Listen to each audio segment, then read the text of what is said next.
Philippine Drug Enforcement Agency Region 6 may na-monitor nga 22 ka mga law enforcement sa rehiyon nga involbado sa ilegal nga droga. Nakatutok John Sala.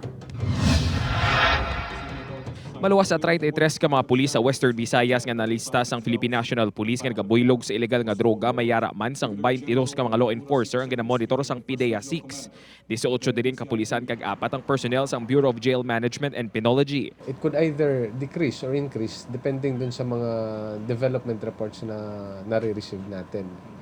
So, continuous yung documentation natin kung may mga additional information na pumapasok. Kadamaan sa mga nalakip sa lista sang PDEA ang may mga manubo nga ranggo.